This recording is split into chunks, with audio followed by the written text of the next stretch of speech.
All right. One thing that I notice with people is we want to simplify things, but you said it earlier, human beings essentially got a squirrel mind in comparison to the perspective that we're in when we're able to see this grand picture, the chess game, right? Mm-hmm. So when we're sitting here in our individual lives, we relate to ourselves through an identity. That's an I, that's singular, right? So we Mm-hmm. see ourselves like a clump of energy. When we start to see ourselves in past lives like a clump of energy, we get into real trouble. What do I mean by this? Most people think of their soul also like a clump of energy. So Mm-hmm. the majority of spiritual people see the soul as a clump of energy that is coming into another clump of energy called a body. Mm-hmm. Now, we could say that this is an improvement upon the way that, people who don't think in terms of non-physical see things, which is I'm just my body. I am my Mm-hmm. body. Right. But this is still primitive. Like seeing the clump of energy of a soul and the clump of energy of a body is still primitive. Mm-hmm. It's not the way that this universe functions. So it's not like this clump of energy we call the soul goes into this body, out into this body, out into this body. It doesn't work that way at all. Mm. What's happening here is we've got this ocean of energy. Now, inside of this ocean of energy, there could be a current. So what is the current? Is it an ocean? Is the current the ocean? Well, yeah. We're the one that's saying, oh, weird, that part of the water is going a different direction than this part of the water. So we are the one, by virtue of that perception, that is causing the separation between these two things. So let's say that you've got a current in the ocean. That current is essentially what is choosing to come down into, this incarnation or this incarnation or that incarnation. The problem is that it's not limited to one. Mm-hmm. So just like you watch a river from above and you see it sort of branching into all Mm. these different ways, that's essentially what this current of energy is doing. It's branching down and projecting forth in the physical. What that means is that right now, what you are calling your soul or your soul stream is incarnated into multiple incarnations at one time, and all of them are you. Yeah. So technically, they're all your past lives. Mm-hmm.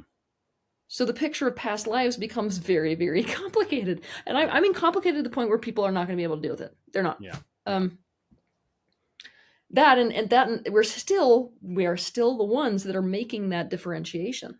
Mm-hmm. Because if we go up to a higher level, that current within the ocean is still the ocean. That means every Mm-hmm. life that has ever been lived is yours. Yeah. Right. So it's basically what level are we wanting to focus on Yeah. is for somebody in my position the problem Mm-hmm. and the task.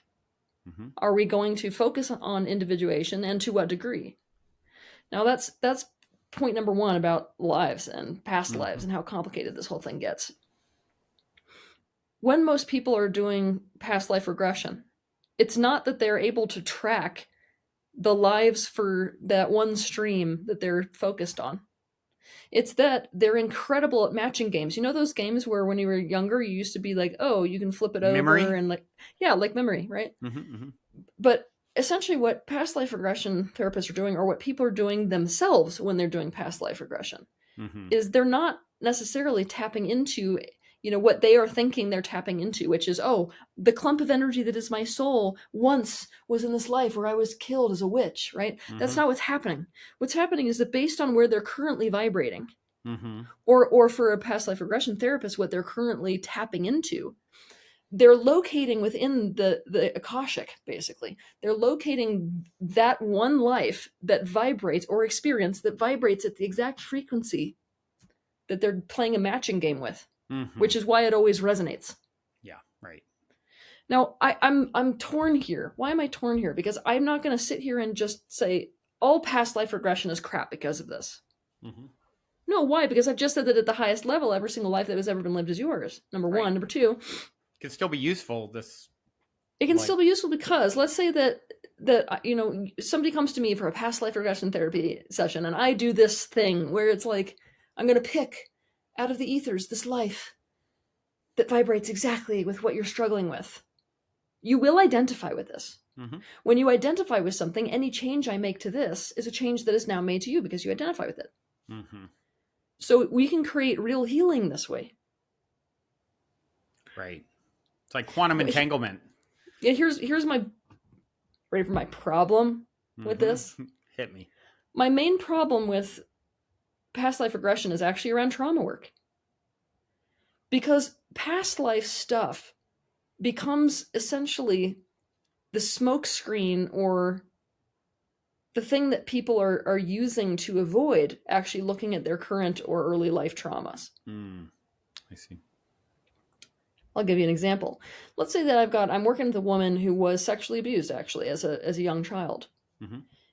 Now the mind cannot live with the enemy, so the mind goes and may not even relate to or remember that. After all, it's really hard to sit at the Thanksgiving table with that person. Yeah. But maybe they're going to have all the telltale signs of trauma. Okay, so now that person, because it's so uncomfortable to admit to the reality, which is I actually in this life when I was younger, this thing happened to me that I have to now deal with, and it means I have to change my life in some way that's painful. Instead, I can go to a past life regression therapist and learn that I was burned as a witch. Oh my God, it makes so much sense.